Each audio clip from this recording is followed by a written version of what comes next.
Assalamualaikum warahmatullahi wabarakatuh. Perkenalkan, nama saya Tia Evelina, NPM 2420104075.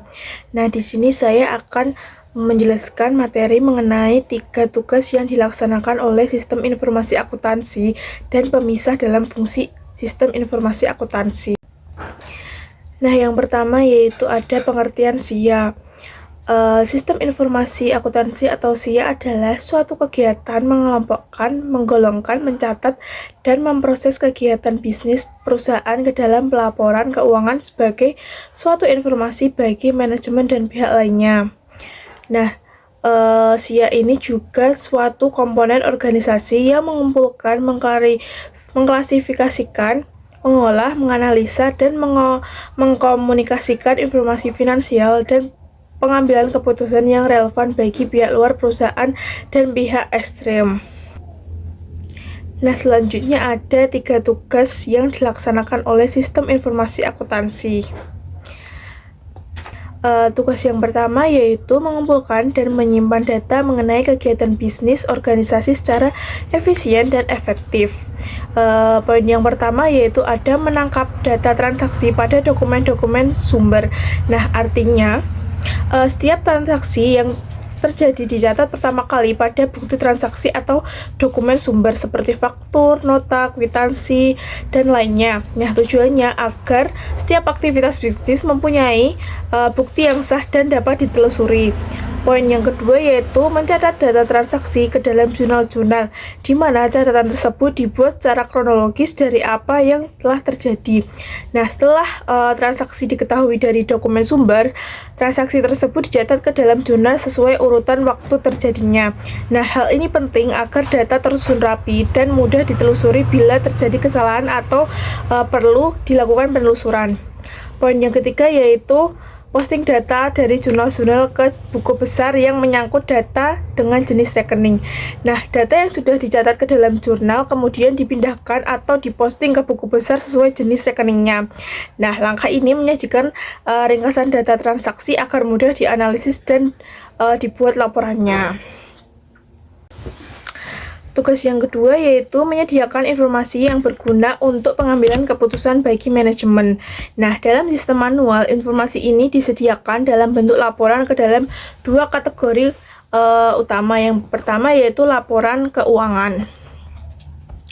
Nah, laporan keuangan ini berisi informasi keuangan formal seperti neraca, laporan laba rugi, laporan arus kas, dan perubahan ekuitas. Nah, laporan ini digunakan untuk menilai kesehatan keuangan perusahaan dan memenuhi kebutuhan pihak eksternal, yaitu seperti investor, kreditur, dan pemerintah. Nah, yang kedua yaitu ada laporan manajerial. Laporan ini digunakan secara internal oleh manajemen, misalnya laporan biaya produksi, anggaran, analisis penjualan, atau laporan kinerja departemen, dan tujuannya untuk membantu manajemen merencanakan, mengendalikan, dan membuat keputusan operasional.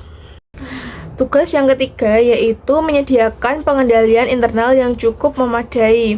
Poin yang pertama yaitu memastikan bahwa informasi yang dihasilkan oleh sistem adalah handal. Nah, sistem informasi akuntansi harus menghasilkan informasi yang akurat, lengkap, tepat waktu, dan dapat dipercaya. Hal ini agar keputusan manajemen dapat dilakukan dengan dasar yang benar. Poin yang kedua ada memastikan bahwa aktivitas bisnis yang dilakukan efisien dan sesuai dengan tujuan manajemen. Nah, sistem informasi akuntansi ini membantu mengontrol kegiatan agar tetap sesuai dengan rencana perusahaan, tidak terjadi pemborosan, penyalahgunaan, atau kegiatan di luar kebijakan. Poin yang ketiga yaitu mengamankan atau menjaga kekayaan organisasi. Nah, sistem informasi akuntansi membantu melindungi aset perusahaan, baik aset fisik yaitu kas, persediaan, peralatan, maupun aset data atau informasi, misalnya melalui prosedur otorisasi, pembatasan akses, dan pengecekan berkala. Selanjutnya ada pemisah dalam fungsi sistem informasi akuntansi. Nah, pemisah fungsi dalam SIA dilakukan untuk memastikan sistem berjalan aman dan efektif, yaitu dengan 3 poin, yaitu poin yang pertama yaitu mengurangi resiko kecurangan melalui pemisah tugas antara pencatatan, pemrosesan, dan penyimpanan aset. Nah, artinya dalam sistem informasi akuntansi tidak boleh satu orang mengerjakan semua tugas penting sekaligus. Misalnya, orang yang mencatat transaksi tidak boleh sekaligus yang memproses atau menyimpan aset. Nah, tugas dipisah supaya tidak ada kesempatan untuk melakukan kecurangan tanpa diketahui. Nah, tujuannya yaitu menghindari penyalahgunaan aset, memanipulasi data, atau pencurian karena setiap tugas diawasi dan saling mengontrol. Poin yang kedua yaitu menjaga integritas dan keandalan data agar informasi tidak dimanipulasi oleh satu pihak. Nah, pemisah fungsi memastikan bahwa tidak ada orang yang punya kendali penuh atas seluruh data. Nah, informasi yang masuk dan keluar dari sistem dapat dicek oleh pihak lain. Nah, integritas data berarti data tetap benar dan tidak diubah secara tidak sah. Nah, keandalan data yaitu berarti data yang dihasilkan dapat dipercaya untuk membuat keputusan. Nah, dengan adanya pembagian tugas, peluang manipulasi data menjadi lebih kecil. Yang ketiga yaitu meningkatkan efektivitas pengendalian internal sehingga aktivitas bisa diawasi dan dievaluasi dengan lebih baik. Dengan pemisah fungsi, setiap bagian memiliki batasan pekerjaan yang jelas, pengawasan lebih mudah karena adanya proses cross-check antara bagian, dan evaluasi kinerja data jadi lebih akurat. Nah, hasilnya pengendalian internal lebih kuat sehingga kesalahan, kecurangan, atau ketidaksesuaian bisa cepat ditemukan dan diperbaiki. Sekian materi yang dapat saya sampaikan, kurang lebihnya mohon maaf. Wassalamualaikum warahmatullahi wabarakatuh.